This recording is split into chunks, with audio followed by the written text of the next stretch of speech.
আল্লাহ রাব্বুল আলামিন যিনি মানুষ সৃষ্টি করেছেন তিনি কোরআন শরীফের ভিতরে বলে দিয়েছেন।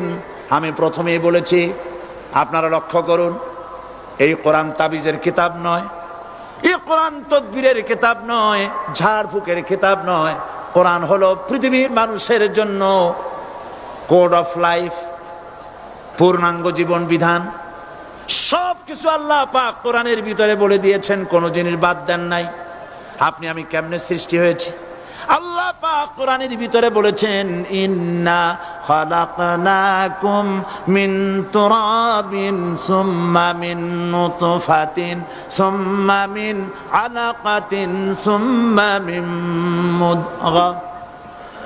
নিষ্প্রাণ মাটি দিয়ে তোমাকে উৎপন্ন করা হয়েছে, নিষ্প্রাণ মাটির উপাদান দিয়ে তোমাকে তৈরি করা হলো। মায়ের পেটের ভিতরে এক ফোঁটা নাপাক পানি জমাট রক্তে পরিণত হয়ে গেল। জমাট রক্ত আস্তে করে গোস্ত পিণ্ড হলো। গোস্ত পিণ্ডকে সুন্দর করে সাজায়া, হাড্ডি গুড্ডি বানায়া, স্ট্রাকচার তৈরি করে তার উপরে ফাকাসাউনাল ইযামা লাহমা, চামড়া দিয়ে গোস্ত দিয়া সাজায়া সুন্দর করে বানালাম। আল্লাহর পরিচয় শুনুন, আল্লাহ আমার কেমন আল্লাহ। মায়ের পেটের ভিতরে সন্তান বানায়া এরপরে যখন রূহ দেওয়া হয়েছে, ক্ষুধা লেগেছে, খাবারের প্রয়োজন হয়েছে, আল্লাহ রাব্বুল আলামিন ওই কচি বান্দা মায়ের পেটে বসে কি খাবে সেজন্য তার মা চিন্তা করে নাই, বাবা চিন্তা করে নাই, সরকার চিন্তা করে নাই। আল্লাহ রাব্বুল আলামিন মায়ের মাসিক অসুখকে বন্ধ করে দিয়ে সন্তানের নাভির সাথে আর মায়ের নাভির সাথে তার লাগায়া, পাইপ লাগায়া মায়ের মাসিক অসুখের রক্তগুলি দিয়ে সন্তানকে বড় বানালেন। মুখ দিয়া এই রক্ত পান করালেন না, মুখটাকে পবিত্র রেখে দিলেন যাতে করে পৃথিবীতে আসার পর ওই মুখ দিয়া আল্লাহ রাব্বুল আলামিনের জিকির করতে পারো। সন্তান মায়ের ভিতরে পেটের ভিতরে বড় হলো। আল্লাহ রাব্বুল আলামিন বলেন, মাস দিন যখন পুরো হয়ে গেল, সুম্মা নুখরিজুকুম তিফলা, বাচ্চার আকারে পৃথিবীতে নিয়ে আসলাম। এখন খাবা কি? পৃথিবীতে যখন বাচ্চা এলো তখন তার পেটের সাথে যে সংযোগ ছিল মায়ের নাভির সাথে আর সন্তানের নাভির সাথে, সেই সংযোগ তার আর কি থাকলো? কি করা হলো? কেটে দেওয়া হলো। লক্ষ্য করুন, খাবারের জন্য একটি মাত্র পাইপ আল্লাহ লাগাইছিলেন, পৃথিবীতে সন্তান আসার সঙ্গে সঙ্গে পাইপটা কেটে দেওয়া হলো। এবার কি খাবে? আল্লাহ রাব্বুল আলামিন মায়ের বুক থেকে সন্তানের জন্য এবার সিঙ্গেল সিগন্যাল, তার জন্য সিঙ্গেল কোন লাইন যেটা ছিল কেটে দিয়া মায়ের বুক থেকে সন্তানের জন্য ডাবল লাইন আল্লাহ চালু করে দিলেন। এমন দুধ বানায় দিলেন যা শুধু খাবার নয়, শুধু ফুড ভ্যালু নয়। এই দুধের ভিতরে ক্যালসিয়াম, এর মধ্যে ভিটামিন, এর মধ্যে আয়রন, এর মধ্যে মেডিসিন। দুনিয়ার এই সন্তান ছিল ফি কারারিম মাকিন, সুরক্ষিত জায়গার ভিতরে ছিল। কোনো পলিউশন সেখানে যেতে পারতো না, রোগের জার্ম সেখানে যেতে পারতো না। দুনিয়ায় এলো দূষিত আবহাওয়ার ভিতরে। এই সন্তানকে এখনই অ্যান্টিবায়োটিক খাওয়ালে পরে অসুবিধা হবে। আল্লাহ রাব্বুল আলামিন মায়ের দুধের ভিতরে ঔষধ দিয়া রোগের প্রতিষেধক বানায়া দিলেন। এ হলো আমার আল্লাহ। এ আমার কে? আল্লাহ। জোরে বলেন আল্লাহ। আল্লাহ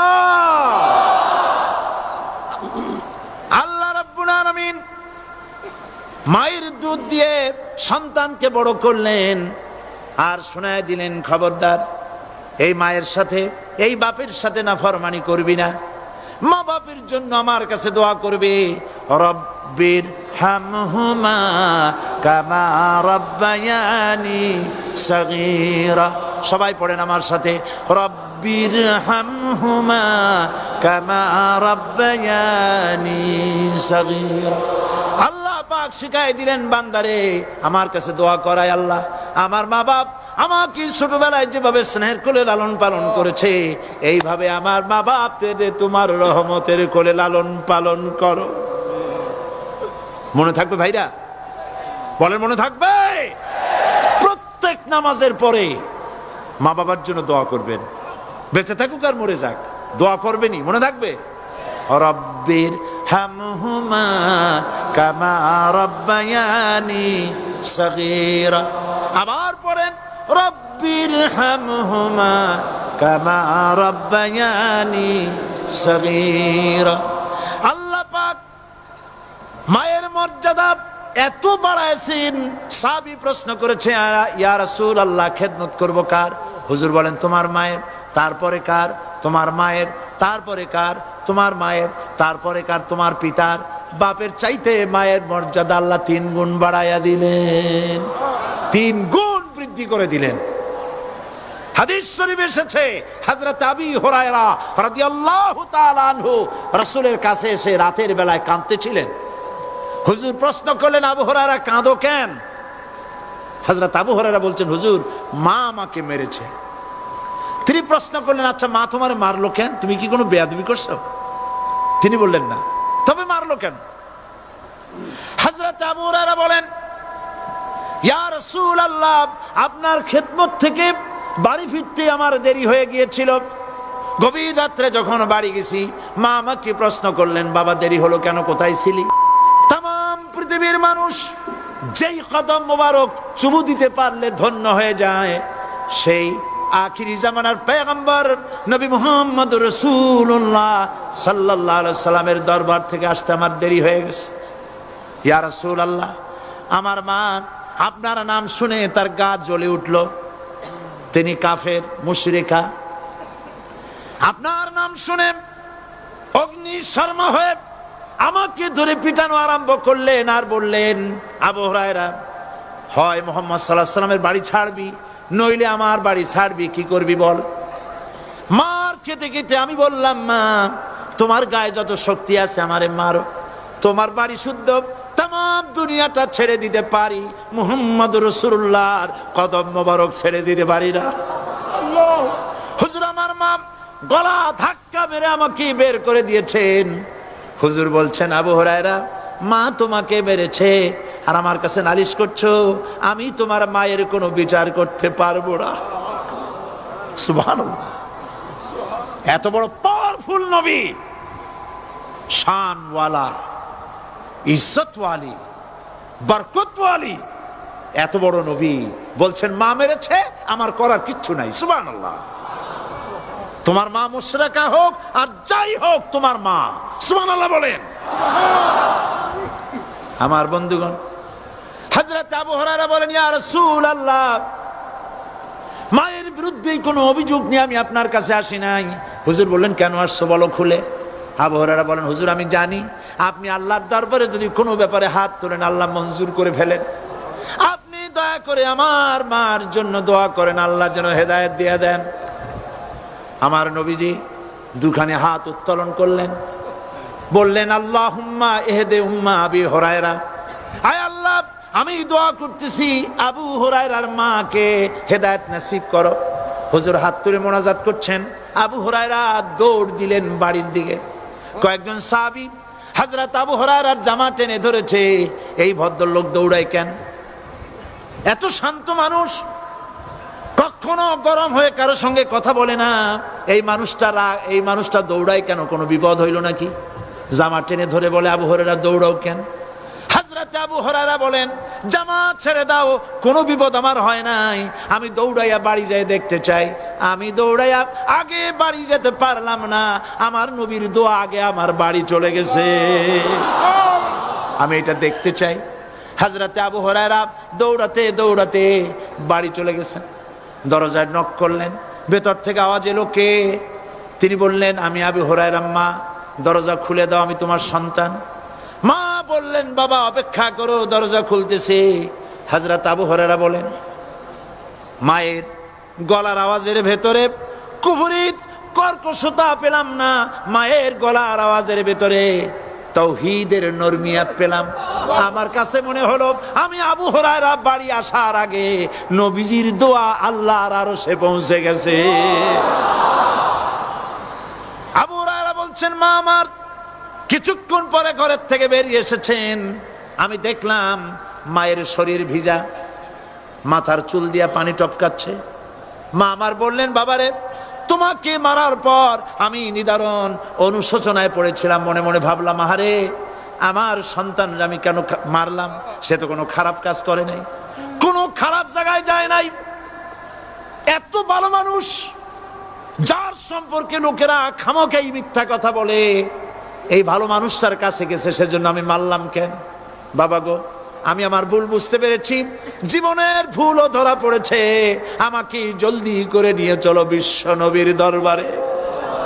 হযরত আবু হুরায়রার মা রাসূলুল্লাহর খেদমতে এসে ঘোষণা করলেন, আশহাদু আল্লা ইলাহা ইল্লাল্লাহু ওয়াহদাহু লা শারীকা লাহু ওয়া আশহাদু আন্না মুহাম্মাদান আবদুহু ওয়া রাসূলুহু। আমার ভাইয়েরা, আল্লাহ রাব্বুল আলামিন মানুষ সৃষ্টি করে পৃথিবীতে পাঠায় দিলেন, খাবারের ইন্তজাম করলেন, এগুলি সব আল্লাহর পরিচয়। আল্লাহরে চেনার জন্য বড় বড় কিতাব ঘাটা লাগে না, কিসমতে যদি থাকে দুই একটা দৃষ্টান্ত যথেষ্ট হয়ে যায়। সুবহানাল্লাহ, সুবহানাল্লাহ, দুই একটা দৃষ্টান্ত যথেষ্ট। আল্লাহ পাক সমস্ত সৃষ্টি জগৎকে তৈরি করলেন, সৃষ্টি করলেন, আর তাদের খাদ্যের ব্যবস্থা করলেন। কে করেছেন খাদ্যের ব্যবস্থা? খাদ্য দেন আল্লাহ। কিন্তু অহংকারী যারা, তারা বলে দেশের বাম্পার ফলনের জন্য সমস্ত কৃতিত্ব সরকারের। বলেন আস্তাগফিরুল্লাহ, বলেন নাউজুবিল্লাহ। এদের একজন বলছিল, 3 বছর কিছু দিবার পারুম না,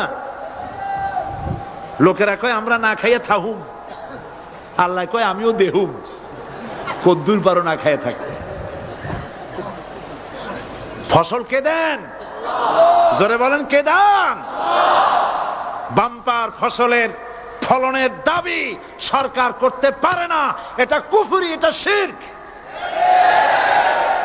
জমিনের ফসল কে দেন? আকাশের বৃষ্টি কার? পানি কার? সার কার? সব আল্লাহ পাক। আল্লাহ পাক কোরআন শরীফে বলেছেন, লা ইন শাকারতুম লা আযীদান্নাকুম ওয়া লা ইন কাফারতুম ইন্না আযাবি লাশাদীদ। আমার নিয়ামতের শুকর যদি আদায় করো বাড়ায় দেব, আর যদি কৃতজ্ঞ হও, শুকরিয়া আদায় না করো, মস্ত বড় শাস্তি দেব। ফসল দেই আমি, আর শুকরিয়া আদায় করো তোমার বাজানের। ঠিক কিনা? শুকরিয়া আদায় করে কার? বাজানের। একটা লোকের, একটি মানুষের যেই প্রশংসা এই সরকার করলো, বিগত 4.5 বছর ধরে একটা মানুষের যত জিকির করলো, প্রশংসা করলো, ছবি টানাইলো, যদি এতটা জিকির, এতটা স্মরণ আল্লাহ রাব্বুল আলামিনের করত, ওদের জন্য আল্লাহর জান্নাতের দরজা খোলা হয়ে যেত। প্রশংসা করবে কার? চিল্লায় বলুন, আল্লাহ পাকের প্রশংসা করো। খেতে দেওয়ার মালিক তিনি। আল্লাহ পাক বলছেন, আল্লাহকে, তার পরিচয় আল্লাহ তুলে ধরেছেন, ওয়ামা মিন দাব্বাতিন ফিল আরদি ইল্লা আলাল্লাহি রিজকুহা। এই পৃথিবীর ভিতরে এমন কোন বিচরণশীল জীব নাই যার রিস্কের দায়িত্ব আমি আল্লাহ গ্রহণ করি নাই। সুবহানাল্লাহ বলবেন না? রিস্কের দায়িত্ব কার হাতে? আচ্ছা দেখুন তো, পৃথিবীর সমস্ত সরকারের কাছে বিভিন্ন মন্ত্রণালয় আছে না? খাদ্য মন্ত্রণালয় বলে কোনো মন্ত্রণালয় আছে কিনা? আছে। খালি কয় খামু আর খামু। খাদ্য মন্ত্রণালয় আছে, থাকার পরেও মানুষ না খাইয়া মরে। ঠিক কিনা? এবার একটু তাকান তো, জ্ঞানের চক্ষু দিয়া তাকান। ফরেস্ট এরিয়া, বাঘ আছে কিনা? নাই। সিংহ আছে কিনা? গন্ডার আছে কিনা? হাতি আছে কিনা, বিশাল বিশাল প্রাণী আছে কিনা। জঙ্গলে ছোট্ট প্রাণী থেকে পোকা থেকে শুরু করে গন্ডার পর্যন্ত, টুনটুনি পাখি দিয়ে শুরু করে ঈগল পাখি পর্যন্ত, নদীর ভিতরে ছোট্ট চুনু পুঁটি থেকে শুরু করে তিমি মাছ পর্যন্ত।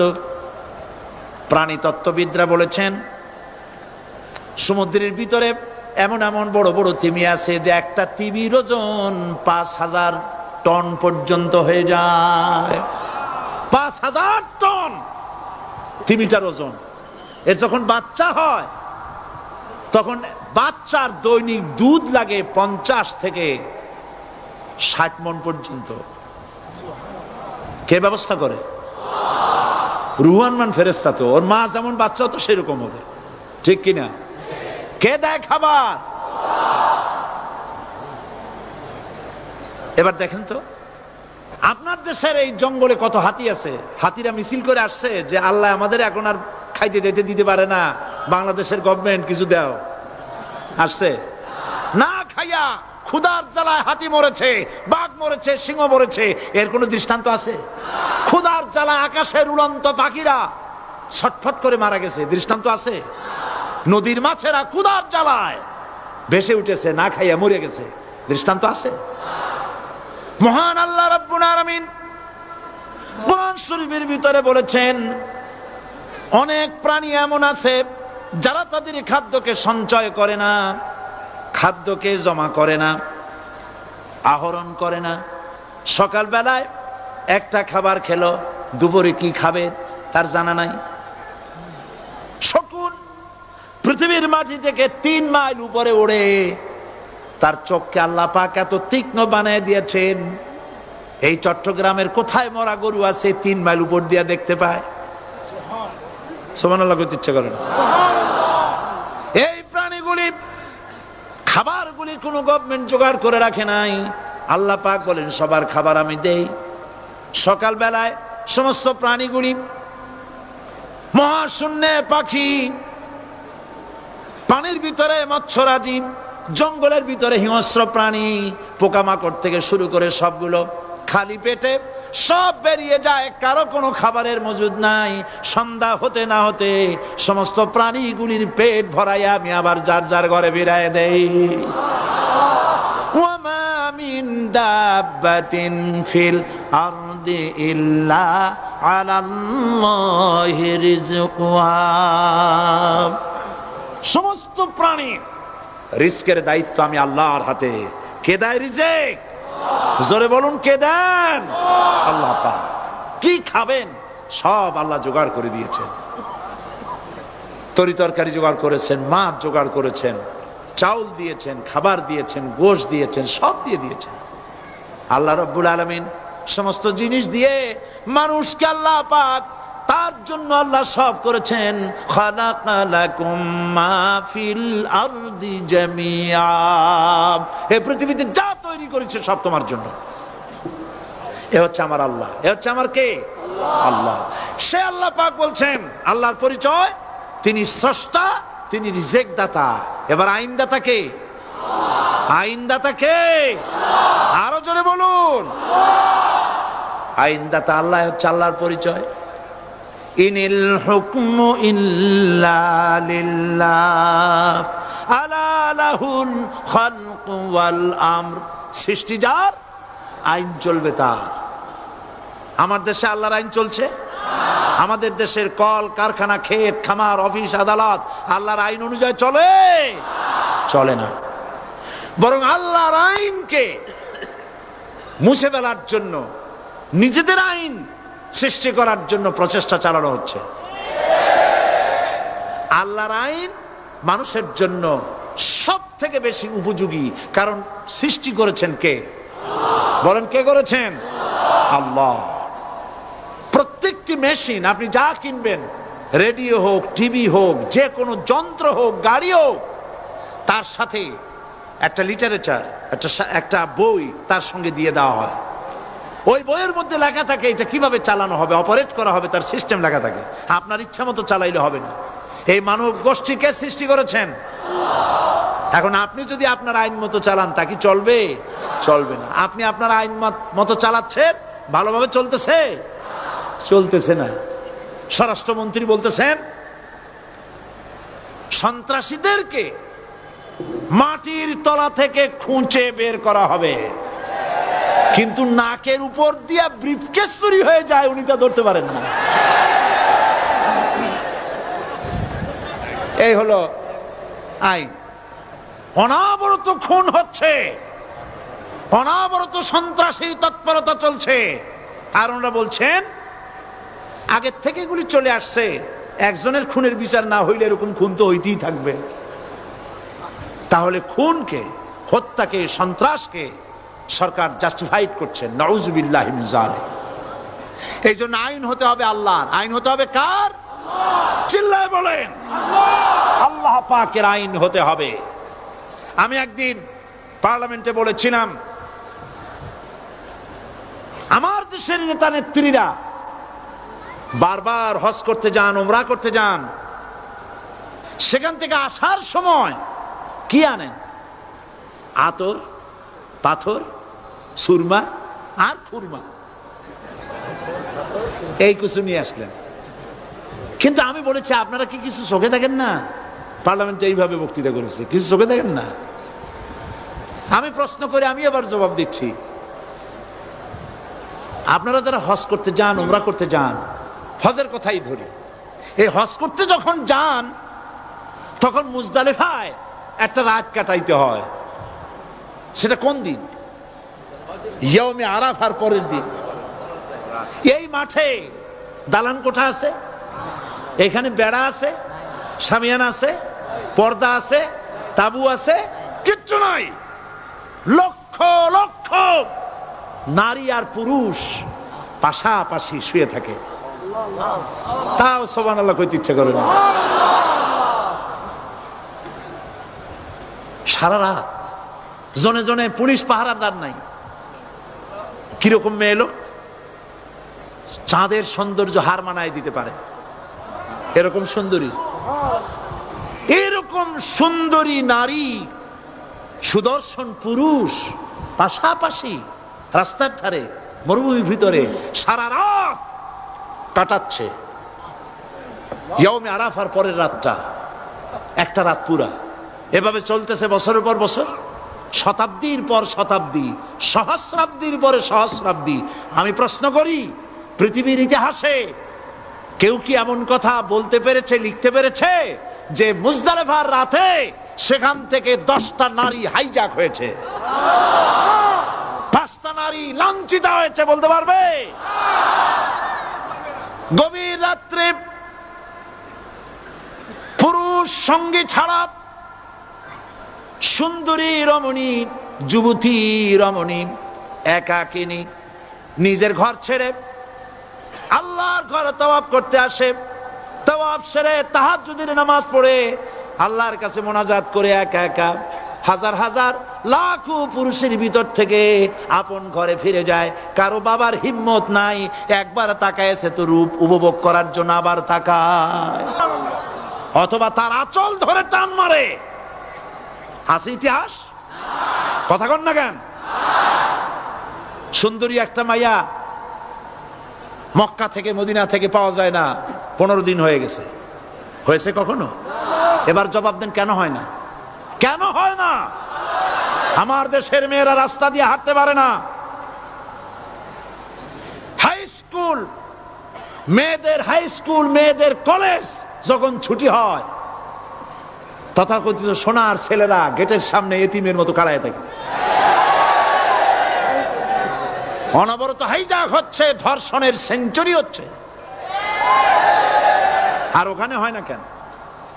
ওখানে হয় না এই কারণে, এই কোরআনের আইন আল্লাহ রাব্বুল আলামিন যে আইন দিয়েছেন, ওখানে আইন বলবৎ আছে। আছে নাকি? আছে কিনা? কোন পুরুষ কোন নারীকে ধর্ষণ করেছে যদি প্রমাণিত হয়, সে যদি ফাহাদের ছেলে হয় আর ফাহাদের মেয়ে হয়, কোরআনের শাস্তি হলো পাথর মেরে উড়াইয়া দাও।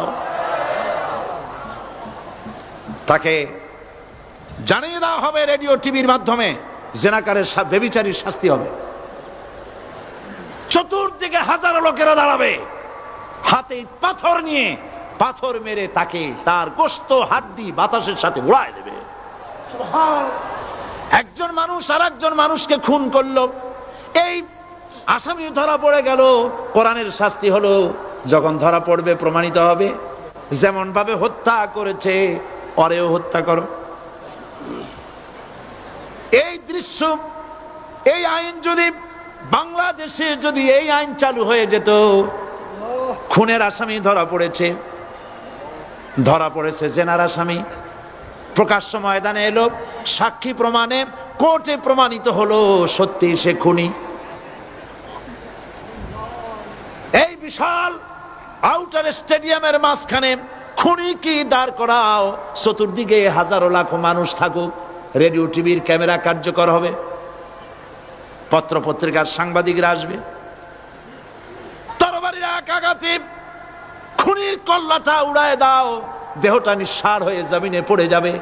এই দৃশ্য যারা দেখবে স্বচক্ষে, রেডিওতে, পত্র পত্রিকায়, আর 1 বছরের ভেতরে খুন করার হিম্মত কারো কলিজায় উঠবে? জেনাকারের পাথর মেরে উড়িয়ে দেওয়ার শাস্তি যদি চোখে কেউ দেখে, জেনা করার পুলক আর জাগবে? এটা নাম আল্লাহর আইন। এই আইন কার? এই আইন যতদিন পর্যন্ত বাংলার মানুষের, মুসলমানদের উপরে কার্যকরী না হচ্ছে, এই দেশে কার্যকরী না হবে, ততদিন পর্যন্ত হত্যা, ধর্ষণ, খুন বন্ধ হবে না। বন্ধ হবে। সুতরাং এই আইন হচ্ছে কার? আরো জোরে বলেন, আল্লাহ রাব্বুল আলামিন। মহান আল্লাহ রাব্বুল আলামিনের এই আইন অনুযায়ী যদি দেশ চলে, মানুষ শান্তি পাবে, চুরি বন্ধ হবে, ডাকাতি বন্ধ হবে, জেনা বন্ধ হবে, হত্যা ধর্ষণ বন্ধ হয়ে যাবে। নবীজি এমন একটি আইন চালু করে দিয়ে, কোরআনের বিধান চালু করে দিয়ে এমন একটা সমাজ চালু করেছিলেন, যেই সমাজ সম্পর্কে হুজুর নিজে বলেছেন, খায়রুল কুরুনে কারনি, সর্বশ্রেষ্ঠ যুগ হলো কার যুগ? আমার যুগ। সুবহানাল্লাহ বলেন। রাসূলের যুগ হলো সর্বশ্রেষ্ঠ যুগ। সেই কোরআন, সেই হাদিস আজও আছে না নাই? বলেন জোরে, আজও আছে না নাই? সেই কোরআন এবং সুন্নাহ দিয়ে দেশ শাসন হোক, এটা কি আমরা চাই? কারা কারা চাই? 2 হাত উঁচু করে দেখান।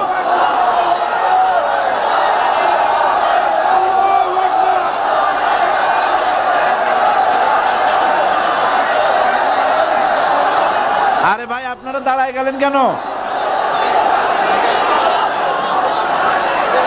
বসেন বসেন।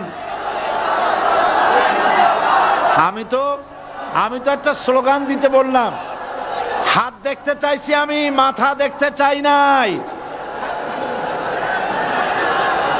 এই সুযোগে কোমরটা সোজা করে নিলেন। আচ্ছা বসেন, আর মহব্বতের সাথে জিকির করেন, লা ইলাহা ইল্লাল্লাহ, লা ইলাহা ইল্লাল্লাহ, লা ইলাহা ইল্লাল্লাহ, লা ইলাহা ইল্লাল্লাহ, লা ইলাহা ইল্লাল্লাহ, লা ইলাহা ইল্লাল্লাহ। জোরে সরে সবাই জিকির করেন, লা ইলাহা ইল্লাল্লাহ, লা ইলাহা ইল্লাল্লাহ, লা ইলাহা ইল্লাল্লাহ, লা ইলাহা ইল্লাল্লাহ, মুহাম্মাদুর রাসূলুল্লাহ। বসুন, আমরা মুনাজাত করব। আল্লাহ রাব্বুল আলামিন আয়াতুল কুরসির ভিতরে আল্লাহর সার্বভৌমত্বের কথা বলেছেন, আল্লাহু লা ইলাহা ইল্লা হুয়াল হাইয়ুল কাইয়্যুম। পড়েন আমার সাথে সবাই, আল্লাহু লা ইলাহা ইল্লা হুয়াল হাইয়ুল কাইয়্যুম। আল্লাহ হচ্ছেন যিনি ছাড়া কোনো ইলাহ নাই, তিনি শাশ্বত চিরঞ্জীব। সুবহানাল্লাহি বিহামদিহি। আগামীকাল এর বাকি অংশ আমি আপনাদের সামনে আলোচনা করব ইনশাআল্লাহ। জোরে বলেন ইনশাআল্লাহ। দাঁড়ানো ভাইরা বসেন। আপনাদের পাশে যারা দাঁড়িয়েছেন অনুরোধ করে বসায় দেন। বলেন যে আর 5টা মিনিট বসেন, আল্লাহর রাস্তায় হাইটেন না। হ্যাঁ বলেন, বলেন আপনারা যে আল্লাহর রাস্তায় হাইটেন না, বসেন, সবাই বসেন। এত বড় মাহফিলের মুনাজাত, সুবহানাল্লাহ বলেন। চট্টগ্রামের ইতিহাসের শ্রেষ্ঠ মাহফিল, চিল্লায় বলেন সুবহানাল্লাহ।